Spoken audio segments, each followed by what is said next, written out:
di sebuah kota kuno bernama Fagarshapat, Armenia.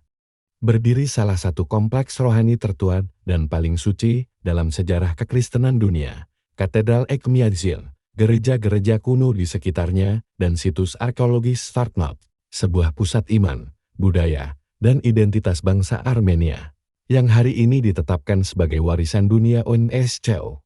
Armenia adalah bangsa pertama di dunia yang menjadikan kekristenan sebagai agama negara pada tahun 301 Masehi.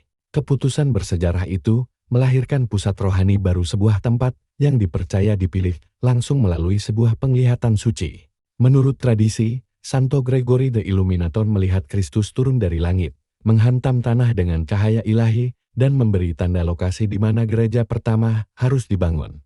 Tempat itu kemudian dinamakan Ekmyadzin, yang berarti tempat di mana Putra Tunggal turun.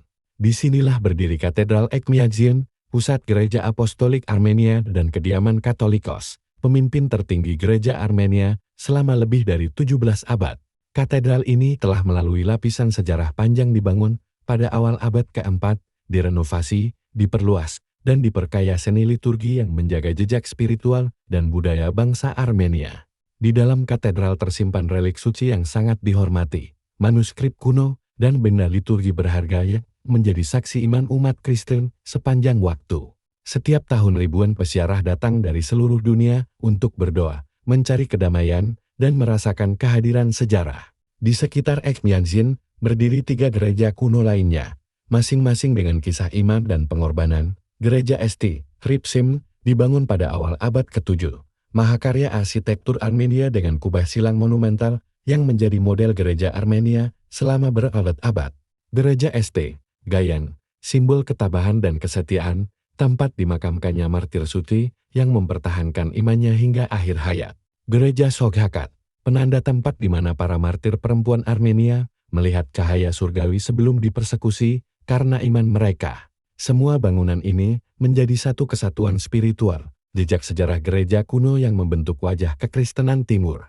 Namun kisah terbesar dari tanah ini belum selesai. Hanya beberapa kilometer dari Ekmyadzin, berdiri raksasa arsitektur yang kini hanya tersisa puing Svartnots, katedral malaikat-malaikat yang bermewah sayap. Dibangun pada abad ke-7 oleh Raja Nerses III, Svartnots adalah karya megah yang jauh mendahului zamannya.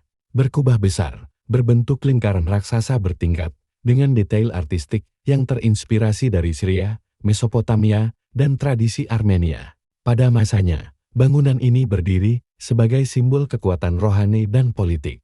Tapi setelah hanya 3 abad berdiri, Svartnots runtuh kemungkinan besar akibat gempa bumi atau konflik militer. Tertimbun tanah selama ratusan tahun, hingga akhirnya ditemukan kembali melalui penggalian arkeologis abad ke-20. Hari ini, tiang-tiang batu yang menjulang seperti sayap terpotong menghadirkan keheningan agung yang membuat siapapun merenungkan kejayaan yang telah berlalu. Para sejarawan dan arsitek menyebut Svartnots sebagai bukti inovasi teknik bangunan Kristen awal yang memengaruhi perkembangan arsitektur gereja di seluruh kawasan Kaukasus dan Timur Tengah. UNESCO mengakui kompleks Ekmyadzin dan Svartnots karena nilainya yang tidak ternilai bagi sejarah dunia, bukan hanya sebagai bangunan, melainkan sebagai saksi pertama kebangkitan peradaban Kristen. Hari ini, pengunjung yang datang akan melihat kubah-kubah suci berkilau di bawah langit Armenia, peziarah yang berdoa dengan air mata, serpihan reruntuhan yang berbicara tanpa suara, dan angin yang membawa pesan dari masa lalu, bahwa iman dapat runtuh di dalam batu, tetapi tidak pernah runtuh di hati manusia. Ekmyadzin dan Svartnots bukan hanya lokasi bersejarah, mereka adalah jantung Armenia, saksi keteguhan iman, dan monumen bagi keberanian manusia mempertahankan keyakinannya. Di tempat ini, sejarah tidak dibaca, sejarah dihidupkan kembali. Inilah katedral dan gereja-gereja Ekmyadzin dan reruntuhan Svartnots Armenia, warisan dunia UNESCO, warisan iman yang abadi.